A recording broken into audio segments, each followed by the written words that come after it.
It is FA Cup quarter-final day as we take a trip to Premier League Tottenham Hotspur. Don't go expecting miracles though. I'll be amazed and impressed if we stay competitive in this game.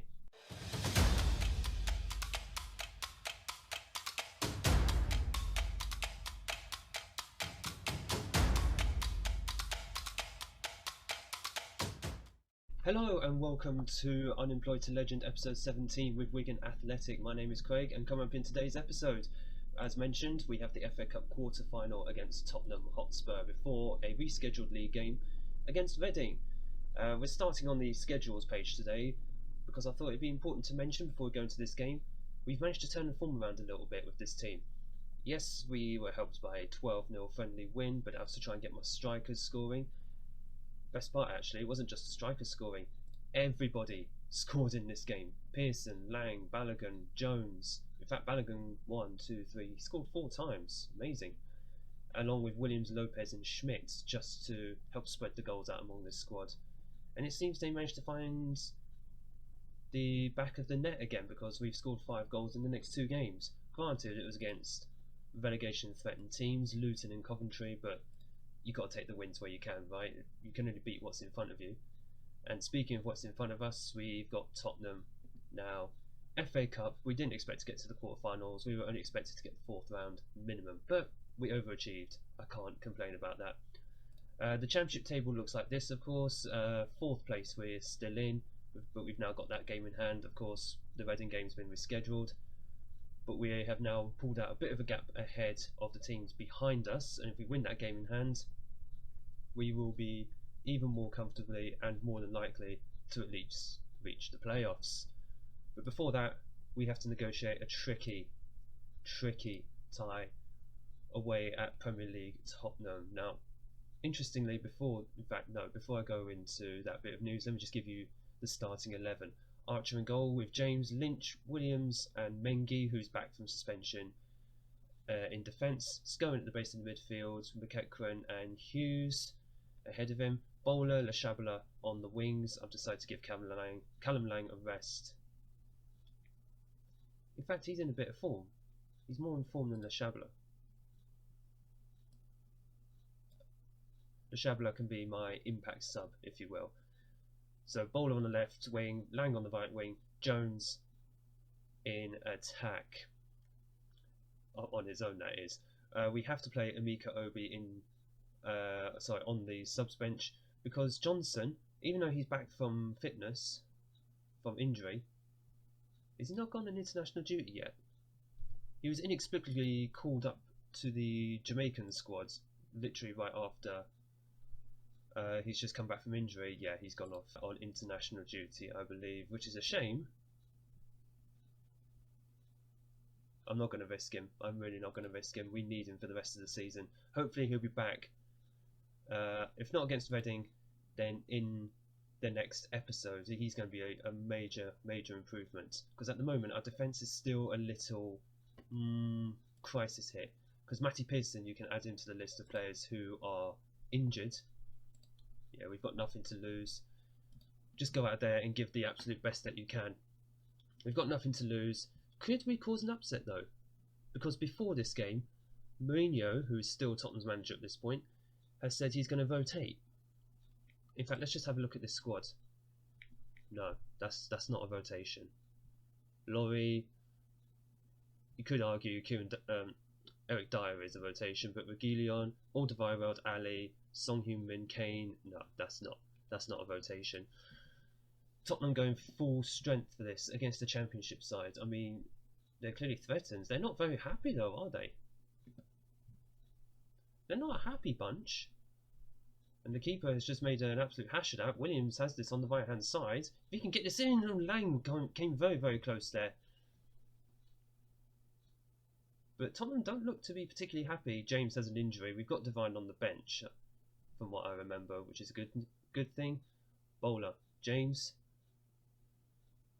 We have to be careful about him getting injured, and Lang just shoots just wide. We're going to have to be careful about James possibly getting an injury. See if we can get through to half time. And Harry Kane's already scored. That was a near post header. I don't know what. Oh no, that was James.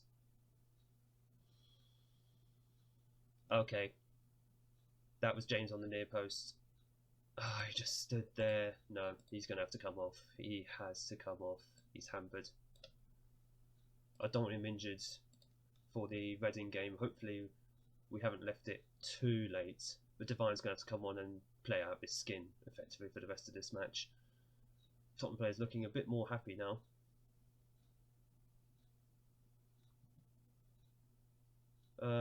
Never mind. As mentioned, we were only meant to get to the fourth round of the FA Cup, to be honest. But again, overachieving, which is always a good thing. It stands you in good stead.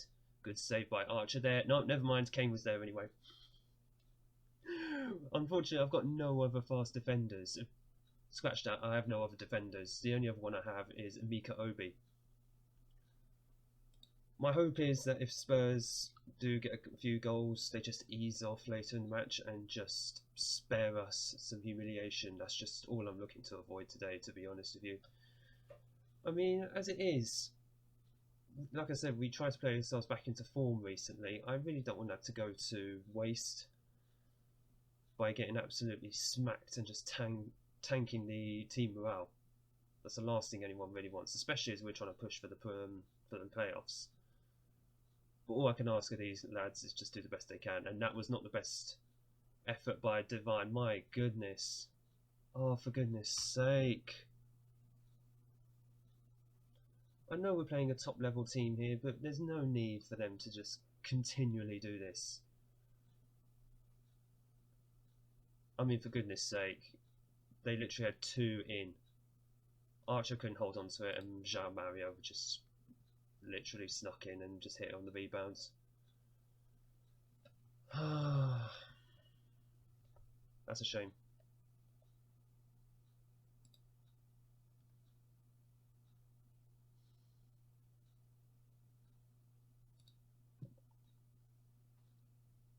Show them what you're all about in the second half. You know, see what you can do.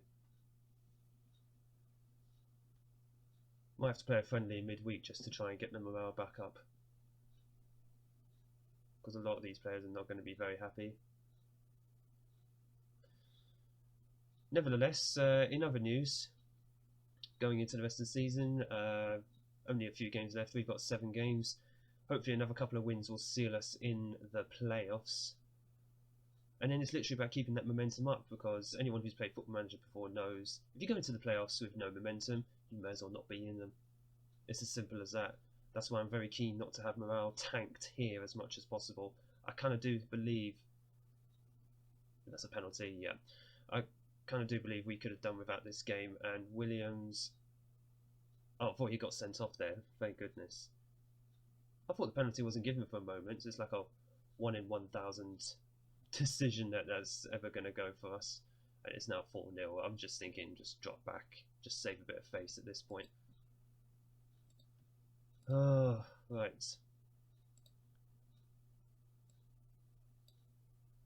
Just move these two across. McEachran's just not been very good today. It's just Hammer can drop back. Hughes can also drop back. That defensive midfield. Just defend at this stage.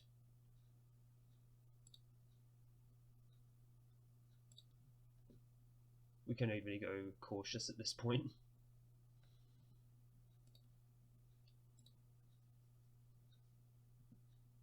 Is that the best that I can do? Probably at the moment. It also reinforces my belief that if we did go up this season, we're nowhere near ready for Premier League action. This squad is absolutely nowhere near. Oh, well done. We got a goal. Lovely stuff. I mean, it's too late anyway, and I don't have what's it called? Hopes and dreams of a comeback unless we score twice in the next 5 minutes. But hey, a goal against Tottenham is always welcome. But like I was saying, it just reinforces my belief we're nowhere ready for Premier League action, which is a shame, but what can you do, really? Yes, we beat Nottingham Forest. We drew against them after 120 minutes, but at the end of the day, we weren't going to beat Spurs, we all know that. I know it sounds very defeatist, but got to be realistic with the squad we have. I've had to turn this squad from a League 2 squad into a Championship squad inside 12 months. Yeah. It would have been nice to win, but it wasn't meant to be. I can't be too harsh on the lads. No one, and I mean no one, gave us a chance. Even Liam Richardson, our own assistant manager for this game, said, "Nah, we've got no chance." And the guys were like, "Okay, that's fine. We'll just go out and play anyway." Right, I believe we have a small break anyway before the Reading game. Yeah, we've got 9 days, so we'll come back for that. It's our game in hand. Let's go and make it count. So before we get into the Reading game, inexplicably someone decided it'd be a good idea to send Ricky J. Jones, you know, our top scorer, on holiday. Now, I did try to bring him back as soon as I found this out, but he's now going to be back tomorrow. And the game is on the 29th of March. He'll be back on the 30th of March. So he's unavailable for this match, although I suppose he gets a game off, which should keep him fresh for the rest of the season, but it's still a bit of a blow. So Balogun will be starting up front, and Schmidt will be a backup striker on the bench. So our starting 11 for this game: Archer remains in goal, James, Lynch, Williams, and Johnson, who's now back. Naginda's also back. He's going to be on the bench. They'll more than likely be swapping with each other as the game goes on because they're not at full strength yet.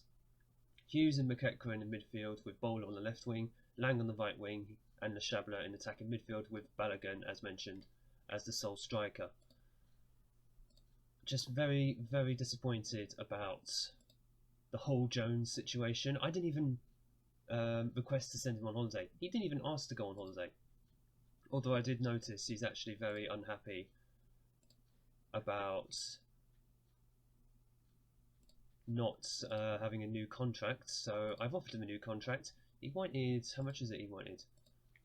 12.75 grand a week. I gave him the money. He's worth it. He's going to be a Premier League player in the future.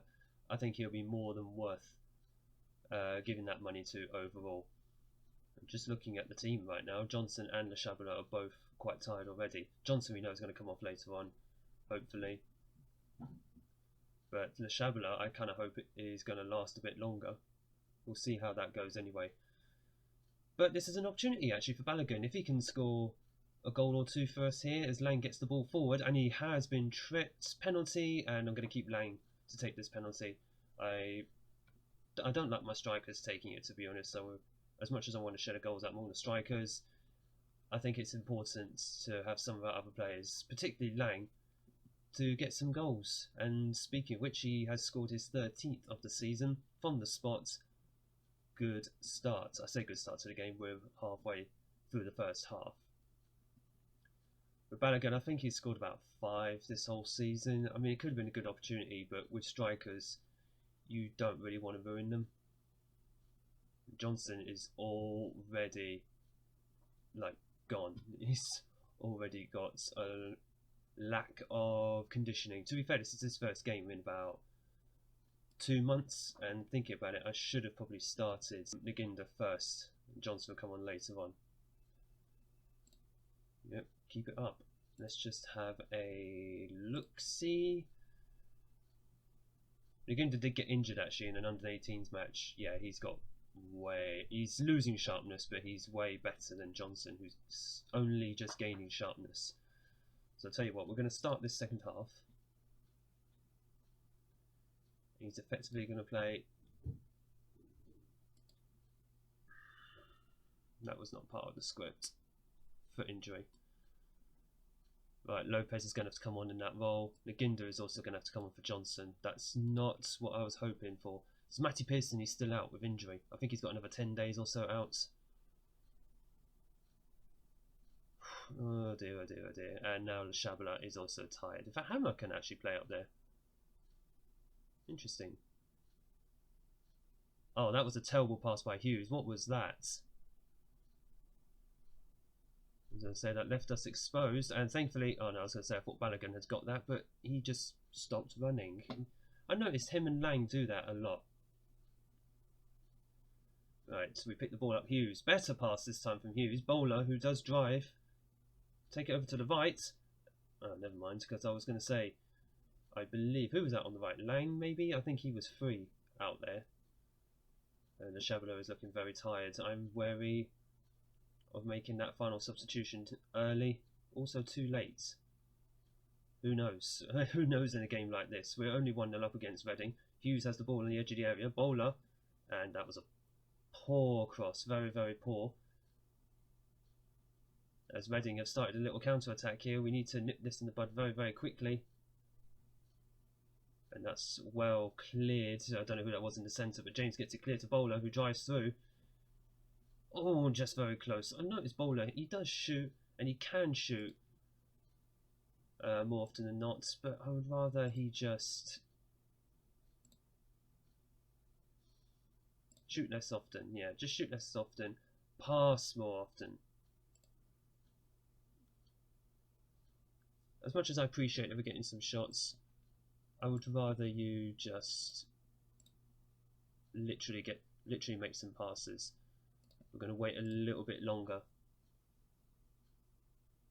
to make that final substitution, and literally we've had to make an extra one because obviously Williams has gone off injured. Right, McEachran, corner. Can you deliver a good cross in? No, he can't, but he gets a second crack at the cherry, and that's just over from Lang. It lagged a little bit there, kind of annoying when the game does that, but nevertheless, we move on. Le Chabot is now going to come off. He is looking very, very tired. In fact, Scowen is going to come on. He's going to drop into that defensive midfield position. We're going to put Hughes in that Mazzala role, just to see if it allows him to get a bit more time up going forwards, because now hopefully he'll have Scowen sitting behind. James is tired. He's going to have to sit this one. Not sit this one out. He's going to have to see this one out. And we are going to do a little bit of game management here. It's probably the best thing. I know we're playing a Reading team who are effectively 17th, 18th in the league, somewhere around there. But I'm just hoping to try and see this one out. And I've just noticed there's been 5 minutes of injury time. What's with the huge amount of injury time? Was it because of Williams getting injured?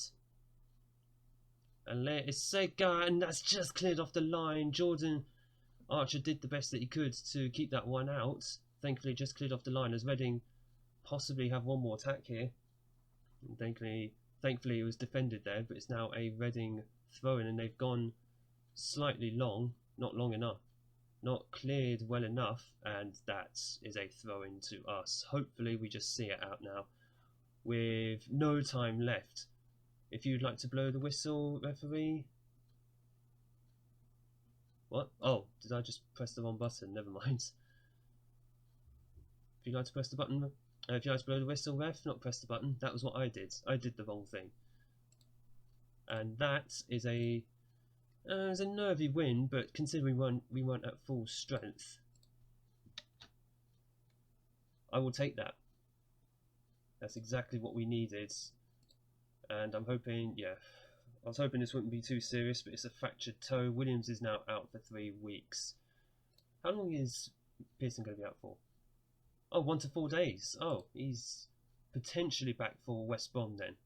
League table showing we're still 4th. That was a game in hand for us, so that has significantly strengthened our grip on a playoff position. We still haven't guaranteed it yet, but I'm hoping by the time we come back for the next episode, we'll have guaranteed the playoffs.